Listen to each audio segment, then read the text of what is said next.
Hello, welcome to the new year. I've decided to try and make it my resolution to do more videos this year than I did in the previous year. And to start off, what better way than to try to finally finish because we're close, very, very close now, the 24 runes of the Elder Futhark. And so today, we would be looking at Dagaz. Dagaz is the second last one out of the 24. So if you haven't watched the rest of the rune series, you might want to check the playlist for it and learn about each rune in order. There'll probably be one more video after where I'll talk a little bit about divination with the runes, but I can't guarantee that. I don't know what else I might do about it, but at the very least, I'm more interested in their symbolic meaning than anything else, but I know that a lot of you are probably interested in it for practical divinatory purposes, and I encourage that as well. So Dagaz is a rune that is associated with the letter D. It comes from the word for day. So that evolved, Dagaz as a Proto-Germanic word evolved into Dag in the Anglo-Saxon tongue, I believe, and then today in English. And in some versions of the Elder Futhark ordering, Dagaz is actually put last. The last two runes are Dag and Othal. And Dag, or Dagaz, it represents the day or the dawn, sunrise, and correspondingly sunset. And it has some other connotations we're going to talk about in a moment. Othala, it represents the home, and the family, the place that you live. So one of these is, in theory, symbolic of a new beginning, and the other one of what is trusted and true. And one of these has the symbolism of the start of the day, potentially, with Dagaz, and the other one, the end of the day when you go back to your home. You go back from your fields to the home. And these are sometimes juxtaposed in the ordering. In a very similar way, if you're a fan of the I Ching, that you will have found that in the I Ching, hexagrams 63 and 64 are called after ending and before ending. So after ending comes as number 63, and before ending number 64, which seems reversed, right? But this might be an intentional means of showing that time as represented by the I Ching is cyclical. And I think that that's also something that is represented by the positionings of Dagaz and Othala in the runic alphabet.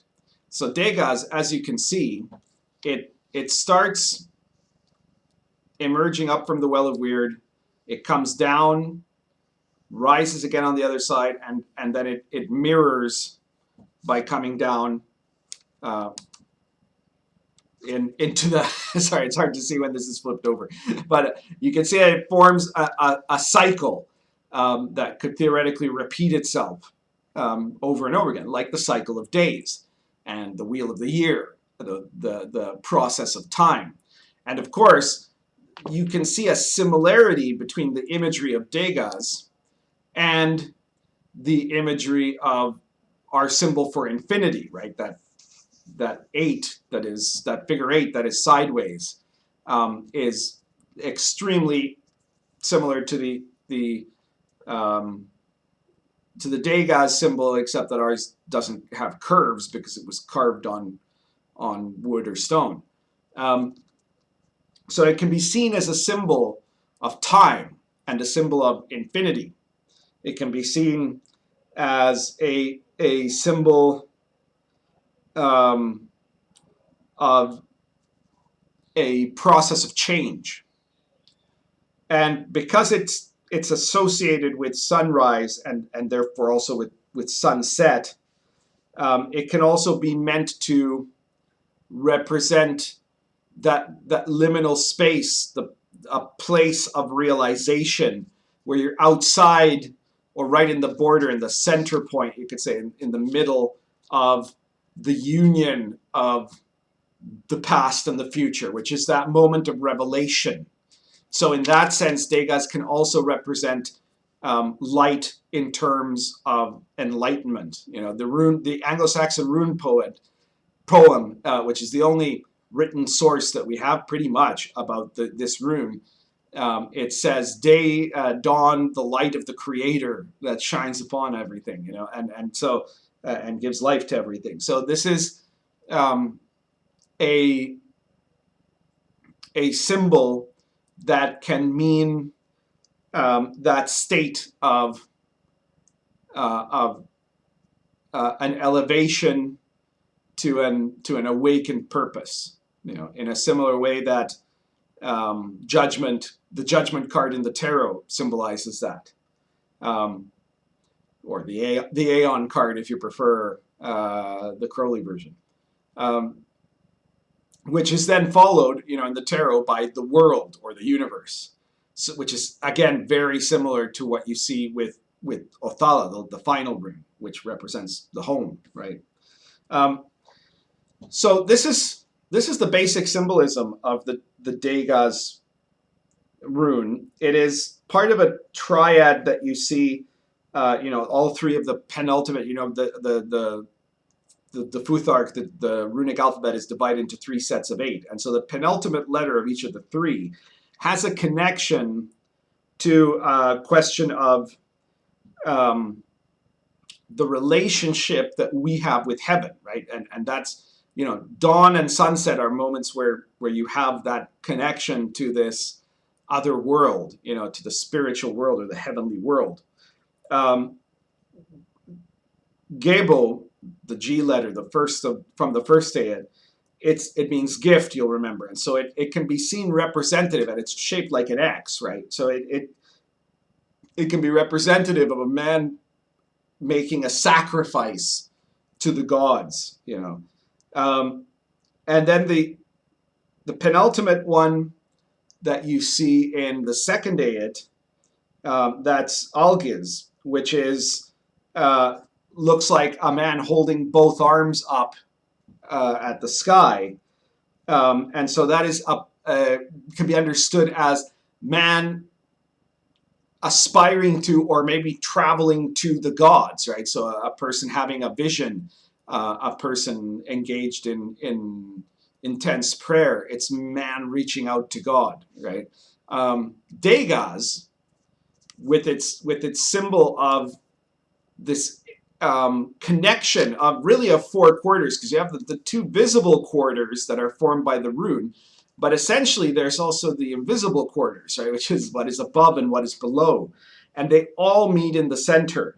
And so this is not man aspiring up to God, right, or man making offerings for God in the most, you know, like this shows like an evolution of spirituality, right? And so the third one, it can be understood as man uniting with God, you know, God coming down and man going up, and both of them meeting in the center spot, in the liminal space.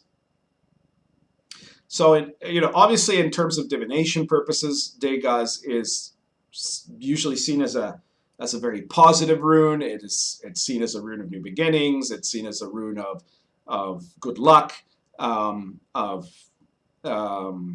starting new enterprises, with anything that has to do with starting again or renovation. It's generally very well regarded. Of course, that varies based on, you know, what other runes are tossed around it and whatnot. It can also represent a length of time, right? A certain period that might be an answer to a question of timing. So that's everything basically for the Dagaz rune. I hope that gives you some clarity on it. And if you like this video and you haven't already, then check out the rest of the rune videos in this playlist. Check out my other playlists. I've got some that have been long since completed, like the one on tarot or the poems of Hafiz, and Then others that I'm still working on and hope to get more progress on this year, like the Bhagavad Gita and the I Ching especially, which is a big deal for me.